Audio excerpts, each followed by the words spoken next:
So let me give you a quick introduction of who I am and what we're going to be doing in this workshop here today. So my name is Mark Woodland.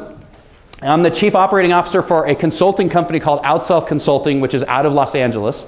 And that company, what we do is we work with primarily Fortune 500 companies to help them re-engineer their sales processes. So we work with companies like Comcast and University of Phoenix and Charter Communications and a company called PIMCO, Google, to help them. Basically, we come in, we look at their sales process, what's working, what's not, and then we help them re-engineer it, train all their people, and train all their leadership teams.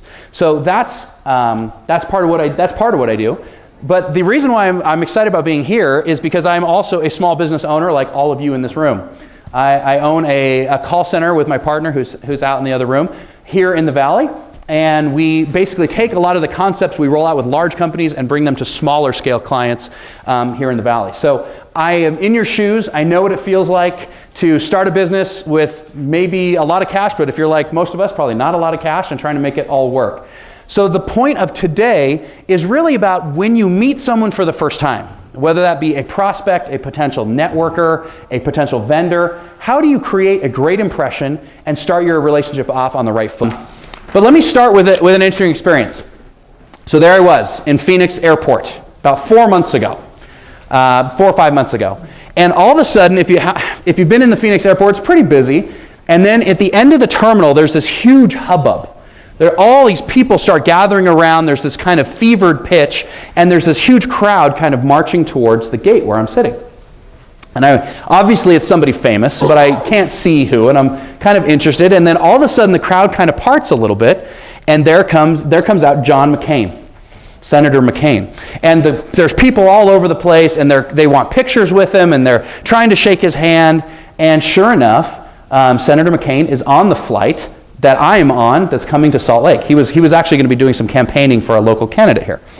And so I was wrestling with myself, do I go talk to him? Do I not? Do I want to be one of those kind of groupies that hangs out and tries to get someone's autograph? And so I decided I wasn't going to do that. But the flight starts to board. And generally, because I fly a lot, I travel all the time, I'm usually up in the front, but this one I had to change my flight at the last second, so I think I was like a B or a C. I totally shafted on Southwest. If you've flown Southwest, if you're a B or C, you're shafted. So I was like, oh, great. So I was in one of the later boarding groups. So John McCain, he gets on the plane very early and sits down, and I wondered to myself, gosh, I wonder if I'm going to be able to see him or talk to him or be by him. So finally, my boarding group goes on, and the plane is almost full. And 6 rows in, there's John McCain sitting in a middle seat. His son's next to the window, and the aisle seat is open. And so I'm walking down the aisle, and I'm like, should I do it? Should I sit? Should I be the guy who sits next to Senator McCain? And sure enough, I decide I'm going to do it. I sit down. And I sit down next to the senator. And it's kind of that weird, awkward, do I talk to him? Do I not talk to him? What do I say? And the plane goes and takes off. And he takes out a file and starts reading Department of Defense emails.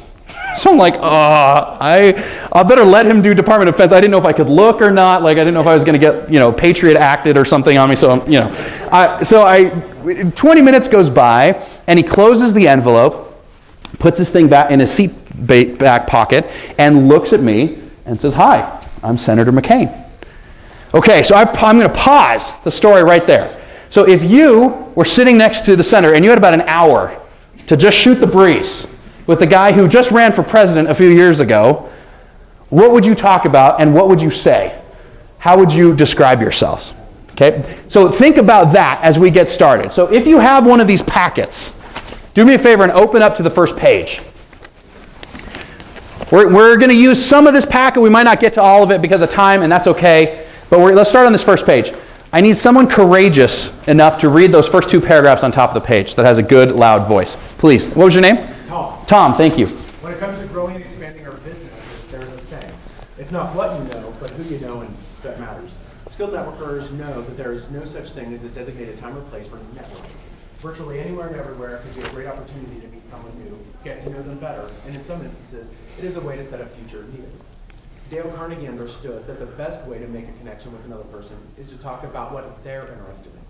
There simply is no better way to engage someone than to discuss what's important to them. Okay, perfect. Now, all right.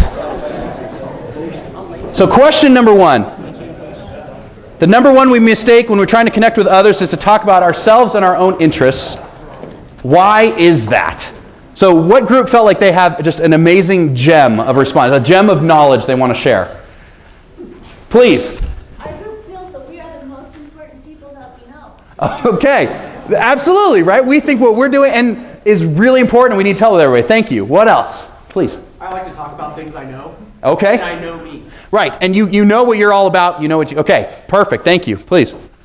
And we noted that in high-stress situations or when we tend to be uncomfortable, we default to what we're interested in automatically. Absolutely. Absolutely.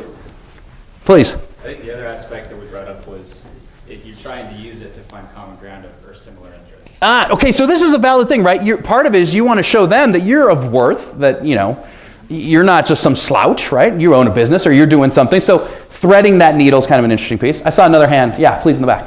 Just fear of knowing what to say. Right.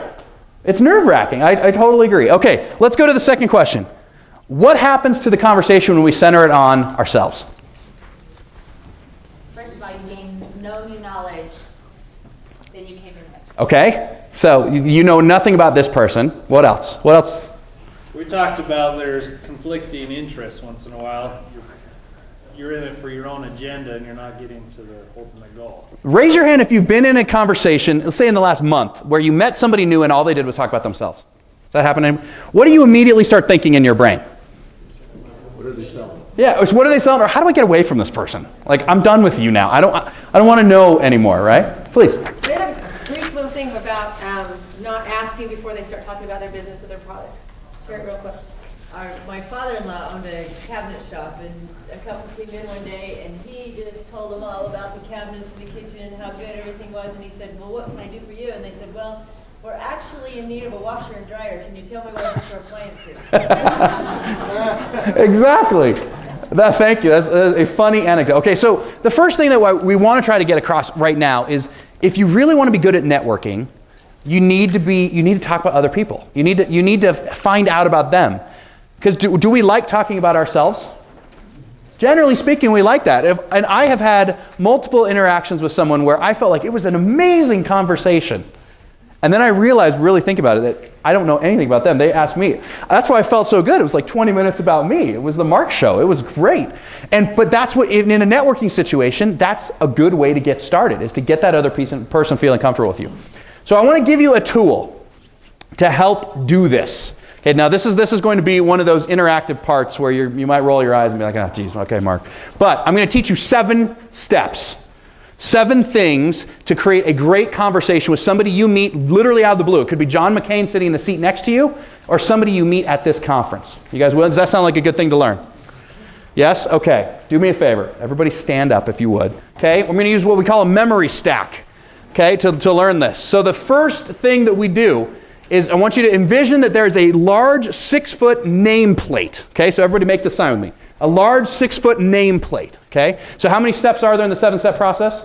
7. The first step is a nameplate. So we're going to ask them about their name. Okay, then the second thing on top of that nameplate is a house, a 2-story house. So make the symbol of a house like this for me. All right. So the first step is a nameplate followed by a house. Okay, and when you look at this house, it's a beautiful blue house, 2 stories, and in the top story, there's a kid poking their head out the window throwing water balloons.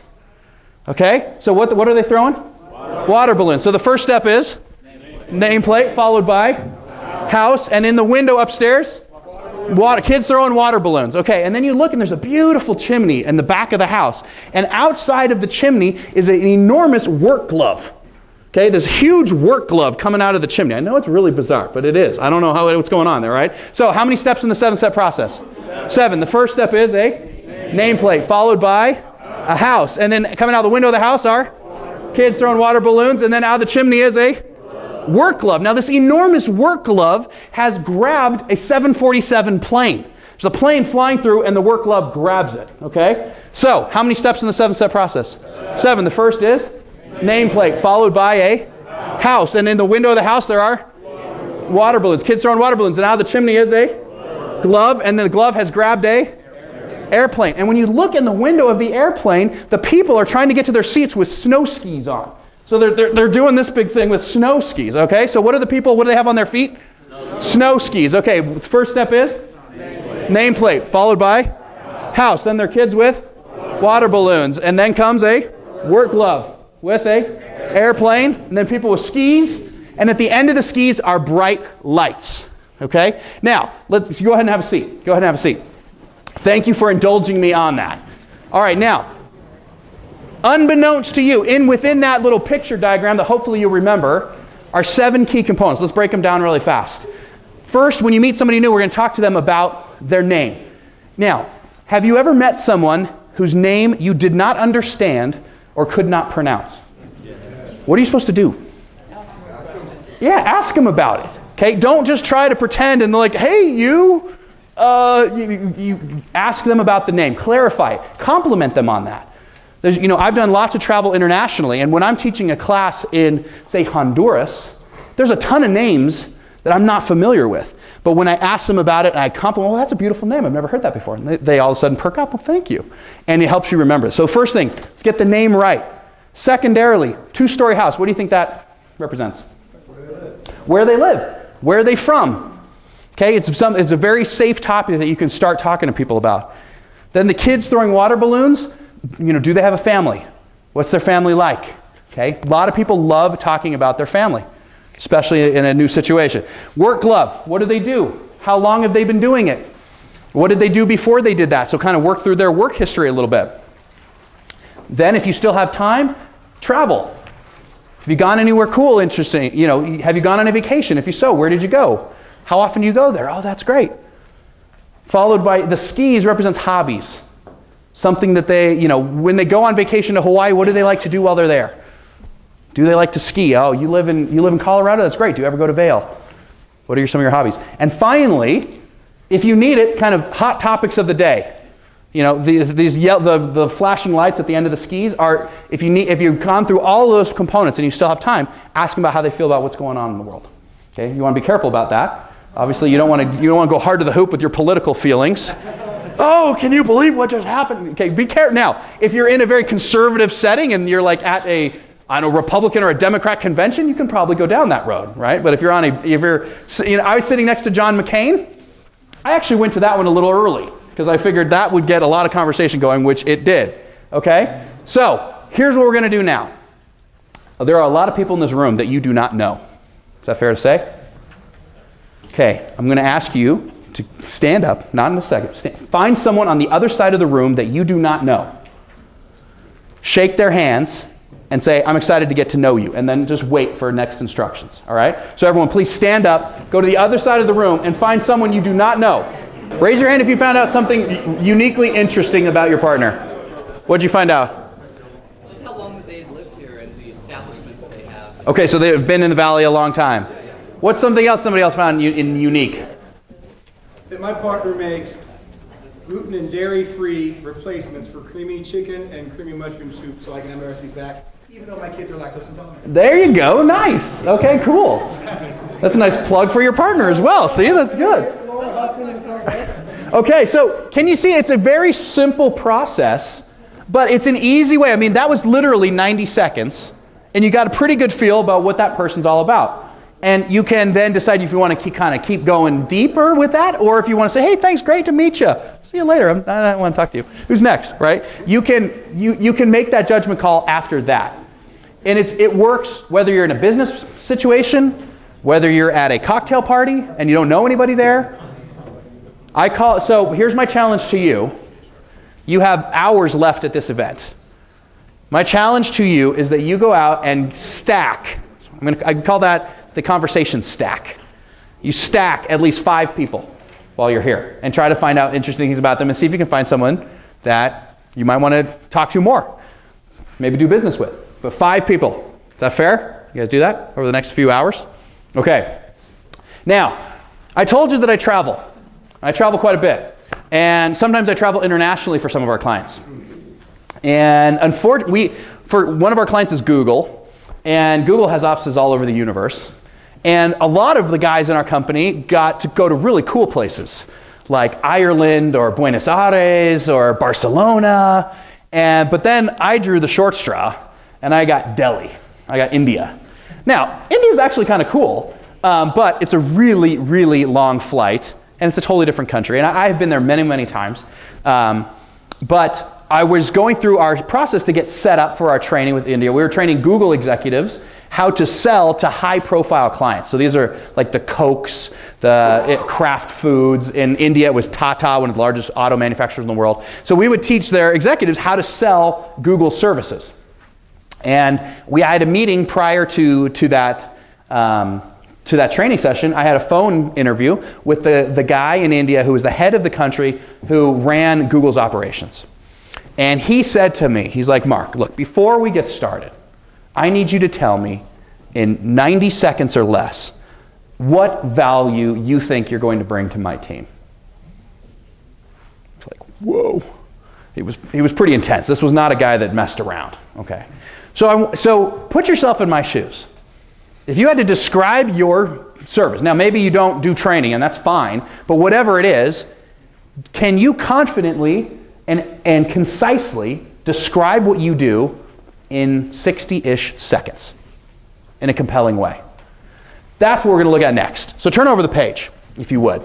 There's something we teach called a credibility statement.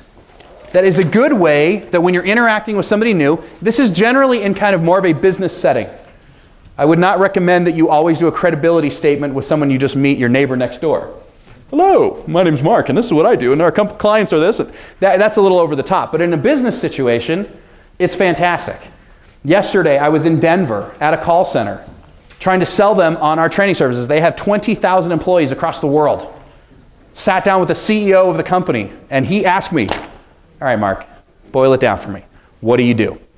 So how do you answer that question? So let's look at this. You got 4 steps that we generally recommend.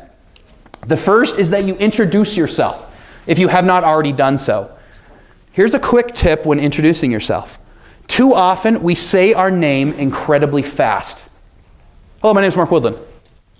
If I don't know you, do you understand what my name is?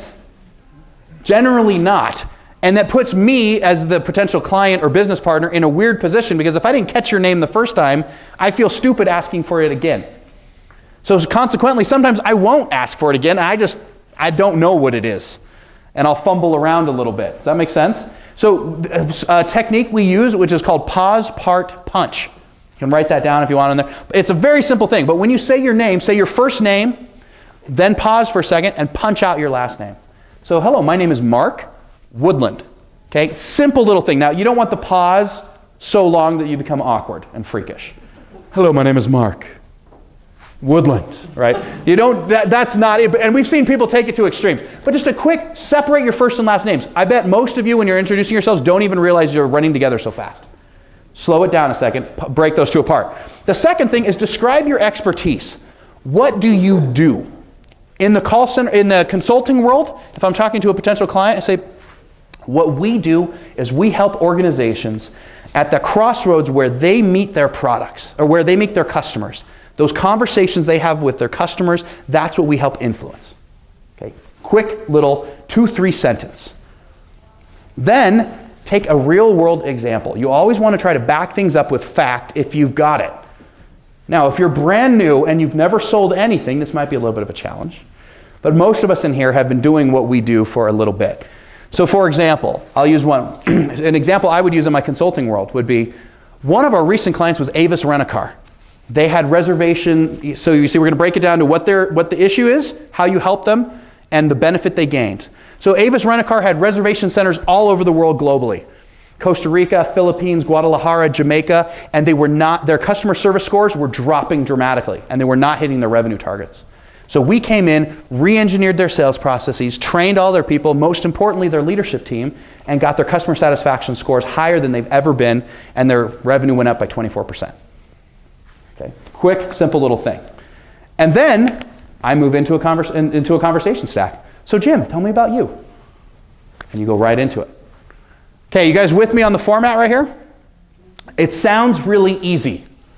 It's very logical, but actually making it sound right is a totally different thing. So flip over the page. I'm going to give you a couple minutes to craft your own credibility statement. So take whatever product you do and try to fill this out. All right? So, take 3 minutes and come up with what you think is an amazing credibility statement for yourself. I would urge you to use bullet points.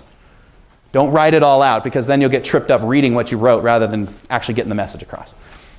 So, we only have a couple minutes left. So I want to talk through one more thing. One of our clients is PIMCO. Does anyone know who PIMCO is? Has anyone heard of PIMCO?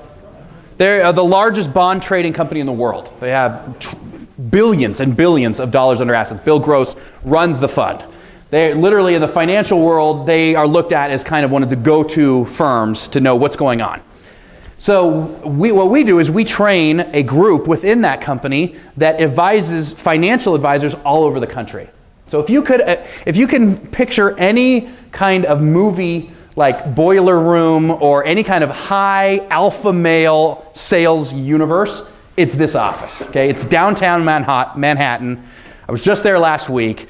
Everybody in there is in their late 20s, 30s. They all think they're the most amazing, brilliant people in the universe. And they call financial advisors all day long talking about, emerging markets and hedging this and all this kind of stuff. And they hired us to help these guys, because although they're really smart, PIMCO is one of these companies, kind of like Google, that has enough money to hire people from anywhere in Harvard, Yale, Stanford, quadruple MBAs, PhDs, whatever, you name, whatever they want, they can hire. But this group had an interesting flaw. Because they were so gregarious and so confident that they would pick up the phone and just kind of wing it. They would literally just, hey, Bill, what's going on? Tell me about your clients. And they did not have a plan.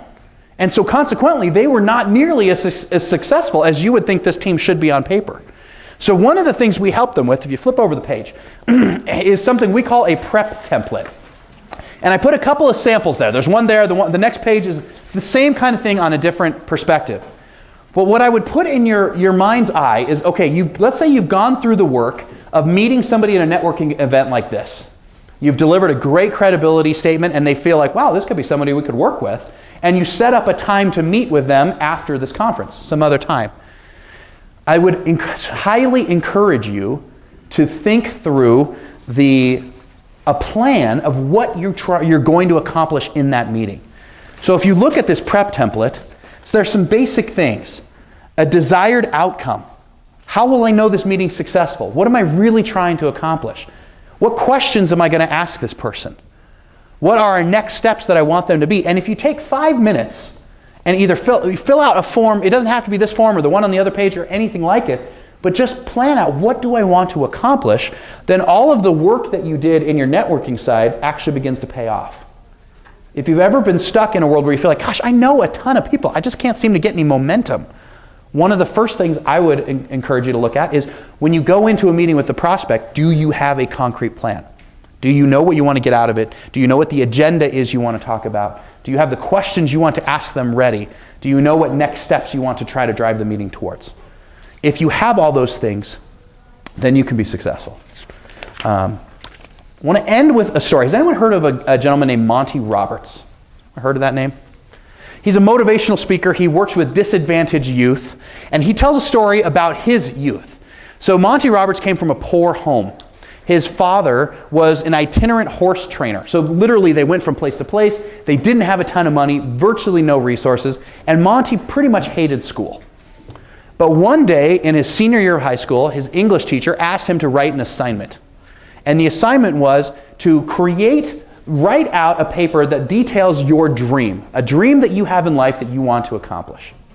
So Monty, for whatever reason, got excited about this assignment and went home and started working hard on it. And he laid out a 200-acre horse ranch. He designed where the outbuildings were going to be, where the stable was. He even put a 4,000 square foot home with a blueprint in this paper. It's a 7-page paper, the hardest he had worked on any paper ever in school. So he turned it into the teacher and was really excited. About a week goes by, and the teacher passes back the papers. And on his paper, in the top left corner, was a big red F. And it said, "See me after class." So Monty was just frustrated. He's like, what is going on? This is the hardest I've ever worked on anything. So he goes up to the teacher and asks the teacher, what happened here? This is the best paper I've ever done. And the teacher said, well, Monty, I think you misunderstood the assignment. The assignment I asked was that you lay out a dream that you could actually accomplish. It says, you're from a poor home, you have no money, no resources, there's no way this is ever going to happen. So go ahead, and so I give you an option. If you redo your paper, I'll reconsider your grade. So Monty was distraught. He didn't know what to do. He goes home, talks to his dad, says, Dad, what should I do? Should I redo this paper? I don't understand. And the dad said, well, you know what, Monty, this is your decision you got to make, but I would encourage you to make it carefully because it's going to be an important decision for you. So he stayed up all night agonizing over what to do. He'd start to write out a new paper, get a paragraph in, crumple it up, and throw it away. And he did that till about 1 in the morning. And then 1 in the morning, he made a decision and went to bed peacefully. The next morning, he wakes up, goes to school, finds that teacher, and says, I tell you what, you keep your F, I'll keep my dream. Fast forward, 25 years later, that same teacher is still teaching. And there was a field trip to a local 200-acre horse ranch. And they're giving a tour of all the buildings, the training stables, and then the man standing up on the steps of the home waves the class over. And the class goes over, they walk up into his house, and he says, my name is Monty Roberts. And I want to let you know that I had this plan 20 years ago. And he points to a framed, the paper was framed over the mantle of his fireplace. And the teacher went white and pale, because she had not put 2 and 2 together. She went pale. And Monty went on to continue to talk about never give up on your dreams. The reason why I'm telling this story to you in our context is because as small business owners, oftentimes our dreams can seem daunting and it seems overwhelming and it seems like we could never become one of those huge companies that makes a huge success, or those amazing companies that Mike was talking about on the slide in there that sell for $80 million, $100 million. Some of us were like, dude, how will that ever happen? I would love for that to happen. But the reality is if we work hard, we keep our dream, and we take advantage of every opportunity we get to meet someone new. As Mike talked about, building that stable of people around you, there's no better way to do that than networking and using some of these skills. So I hope that you all in here keep your dreams, your businesses are successful, and you meet somebody out of this conference that's exciting and helpful. And I wanted to thank you guys for being here, and that wraps up this session. So thank you guys. I appreciate it.